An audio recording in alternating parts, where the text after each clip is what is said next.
cerita legenda Desa Bancak, Kabupaten Semarang.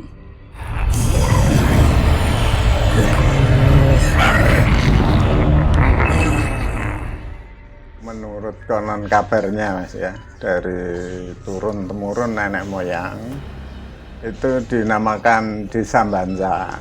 Itu dulu-dulunya orang Bancak itu kan hobinya bancaan gitu. Oh, bancaan. Bancaan Nah, itu terus setiap tahunnya itu ada adat juga. Adat yang sudah dilaksanakan oleh seluruh masyarakat Kerajaan Bancak sini. Setiap tahunnya itu habis panenan, itu mengadakan ya rame-rame lah untuk berkumpul di suatu tempat, yaitu balai desa. Itu setiap satu RT itu membuat satu ancak. Itu masih dilestarikan sampai sekarang juga. Kemarin aja itu juga habis peringatan Desa Bancak itu. itu soal bancaan, berarti syukuran gitu. Iya, Oh, syukuran. lanjut. Nah, terus dibuatkan setiap satu RT itu membuat, nanti juga buat lomba setiap tahunnya, buat ancak. Ancak itu berupa adat rumah joglo-joglo dahulu. Tapi setelah perkembangan dari teknologi itu ya bentuknya bermacam-macam. Asal yang bagus yaitu nanti mendapat juara gitu. Tahun kemarin aja itu biasanya itu pas 17-an Agustus itu bersamaan. Itu sampai sekarang. Sampai sekarang. Nah, terus untuk cerita legendanya yang terkait dengan Desa Bancak, dulu wilayahnya tuh dulu apa, terus jadi apa, mungkin bisa bercerita Mbak Min. Maksudnya? Mungkin ada konon cerita lama, mungkin sebelum terjadinya Desa Bancak ini dulunya ada riwayat apa. Oh, kejadiannya di Bancak sini? Iya. Ya itu karena suatu adat itu entah nenek moyang dulu itu kok turun-temurun dilestarikan sampai sekarang itu kalau memang mengadakan peringatan habis panen itu mempunyai sebuah kepercayaan sedikit banyaknya itu harus nanggap wayang apa itu. Wayangan. Adat, iya wayang kulit. Nah, itu Terus setiap gini, tahunnya. konon ada cerita tentang dulu danau ya. Itu ceritanya bagaimana? Oh sini itu beda lagi Mas, itu setiap dinamakan tingkepan. Tingkepan itu ya setiap tahun sekali ya habis panen juga, tapi tidak bersamaan dengan peringatan desa enggak. Lah itu syukuran kalau di danau itu memang dulu konon kabarnya dari orang tua itu gini. Ada sebuah sumber air yang terlalu besar karena sangat besarnya itu membahayakan bagi penduduk lingkungan. Nanti kalau tidak ditutup sumur itu akan menjadi sebuah pulau perkiraan.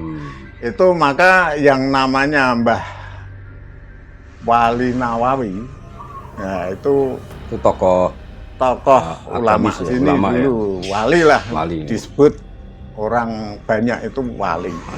Nah itu menutup sumber itu sehingga menjadi telaga itu ditutup menjadi sumur. Sekarang bekasnya masih ada. Lah nutupnya dulu pakai gong begini. Oh, nutupnya mungkin bisa di zoom kameramen.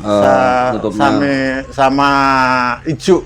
Ijuk itu sapu ya. Coro Jawanya duk itu. Yang hitam. Ijuk sama ini. Nah terus setelah tertutup, maka penduduk sini bisa menempati tempat ini.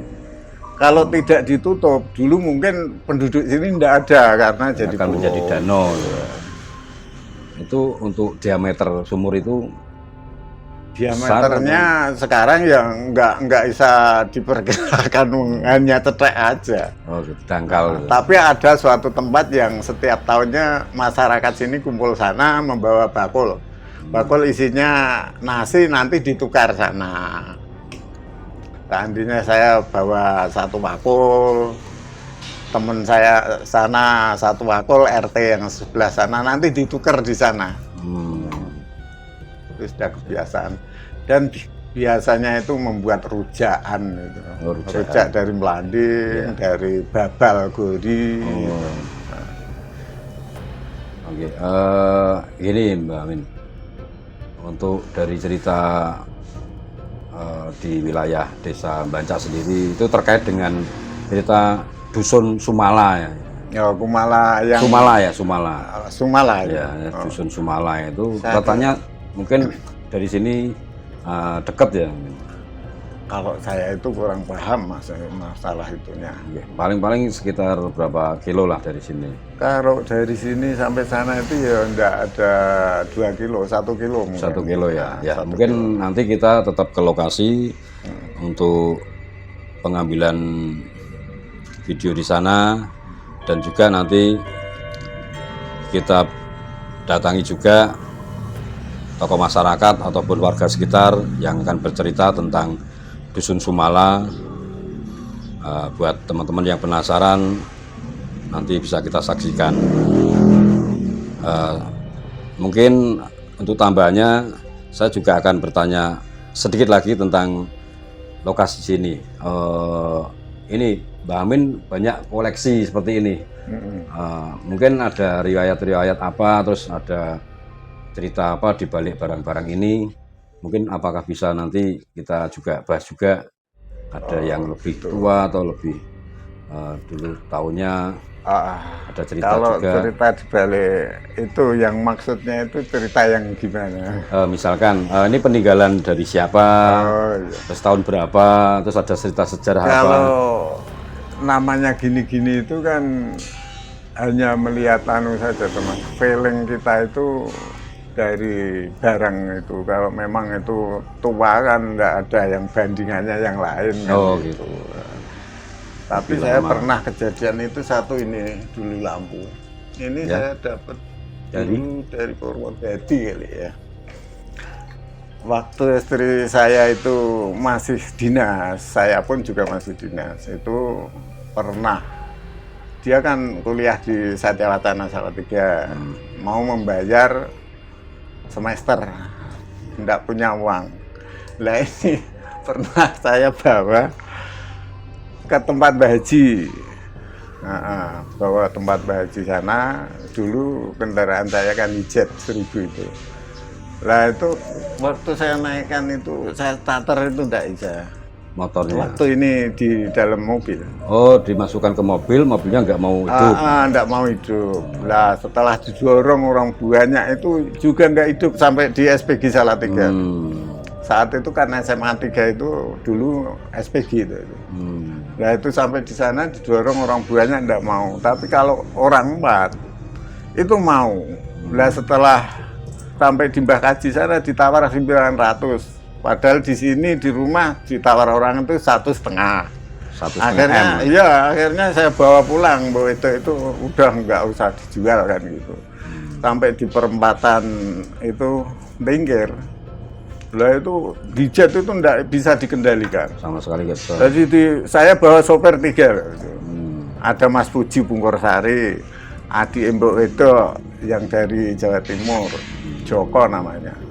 Itu orangnya besar-besar, dorong itu ya ndak kuat. Nggak kuat. Terus Nah, akhirnya akhirnya sampai di rumah kan ndak bisa direm itu. Sampai di rumah itu ini saya turunkan, terus saya hidupin mau. oh, Ya itu hanya lampu ini.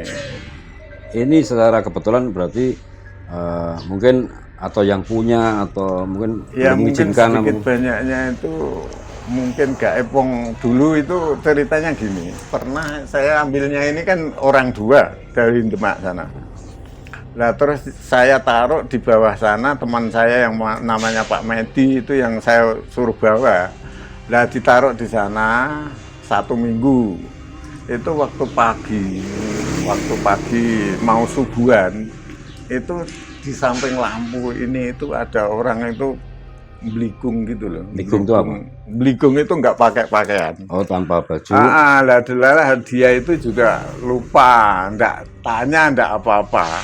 Lah terus akhirnya ya, oh di rumah kok ada orang begitu besar tapi. Laki-laki. Laki-laki Jenisnya besar. laki-laki. Nah sininya pakai dadung itu. Dadung itu tali Ya, tali kayak tali kapal ya. Nah, Tali untuk kapal. kambing, untuk sapi itulah. Itu ada talinya itu lah, terus akhirnya itu ini mau dibeli sana, tapi saya enggak boleh. Wong saya juga suka, wong yang beli kan saya. Nanti Pak Guru kan dapat lagi gitu, tapi saya enggak mau jual gitu. Nah setelah itu ya itu sedikit banyaknya ada ceritanya, agak ada riwayatnya ini. Jadi cerita mistisnya lampu. Mistisnya sedikit. Ini salah satu, berarti masih ada lagi Mbak Min. Ada lagi yang mungkin lebih Yang katakan lain-lain. sepuh ya. Banyak ya. Saya kira nggak ada.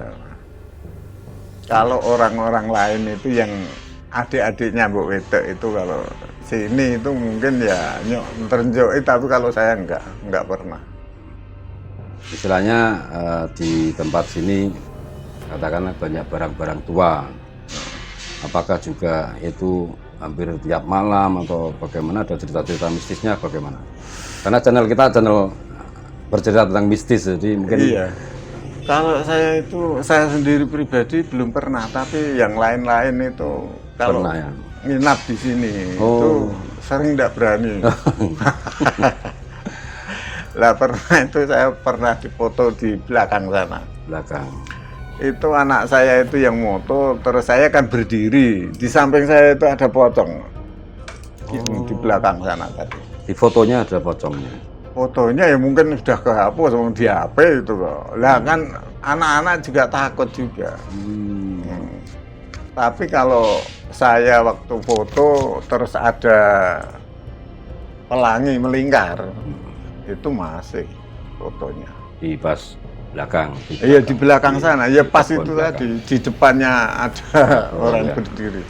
Nah terus saya masuk rumah yang belakang sana, nah, Yang itu pondok baunya belakang. wangi sekali ya, saya terus agak merinding, terus saya masuk rumah. Ya, padahal Mbak Min koleksi barang-barang mungkin katakan tua, ada cerita mistisnya, tapi Mbak Min sendiri juga merinding juga ya. Iya kadang kala karena terpencil tidak ada Iya. temannya satupun. Loh. Ya, ya. Wong lain-lainnya udah masuk semua, wong rame-rame di belakang itu malam-malam kan, mau lebaran apa-apa itu. Nah, terus bau wangi sekali kok. Dan saya ya terus masuk rumah gitu aja. Kalau cerita yang paling mungkin katakan cerita yang ya horor banget itu yang ada nggak yang cerita Kalau di almarhumah mama saya itu sendiri juga menyaksikan itu sering ada orang lewat masuk ke atas sana pakai jilbab. Mungkin kamera bisa ngambil sana nggak? Nanti ya diambil ya untuk Masuk situ, tapi saya belum pernah. Saya melek sendirian sampai pagi pun enggak pernah. Tapi kalau bau itu dupa itu pernah. Tapi kan di sini itu ada ada meja-meja sembahyangan bekas Cina. Ya mungkin bau itu juga bisa ya. juga. Tapi setelah paginya itu ada orang meninggal itu. Itu saya dulu waktu nonton TV di belakang sini jam 1 sendirian. Ya itu saya korek gas gini.